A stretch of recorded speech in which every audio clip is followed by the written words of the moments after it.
அவருடைய தயவு உங்களை பெரியவனாக்கும்.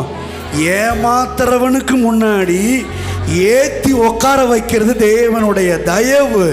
ஏன்னா அவரை நம்பினவர்கள் ஏமாந்ததாக சரித்திரமே இல்லை, வரலாறுலையும் இல்லை, அப்போஸ்தலர்லையும் இல்லை, தீர்க்க தரிசன புஸ்தகத்திலையும் இல்லை, சங்கீத புஸ்தகத்திலையும் இல்லை, ஏன் ஆதியாகமத்திலையும் இல்லை, வெளிப்படுத்தலையும் இல்லை. அவரை நம்பினவன் ஏமாந்ததாக எங்கேயுமே இல்லை இந்த பைபிளில். இந்த பைபிளில் எங்கேயுமே இல்லை அப்படின்னா உங்கள் வாழ்க்கையிலையும் அது இருக்கவே முடியாது. உங்களை ஏமாற்ற நினைக்கிறவர்கள் ஏமாந்து போவார்களே ஒழிய உங்களை ஏமாத்துறதுக்கு ஒரு சக்தி இந்த உலகத்தில் இல்லவே இல்லை என்றேன், பிறக்கவும் முடியாதுன்றேன். ஹல்லேலூயா.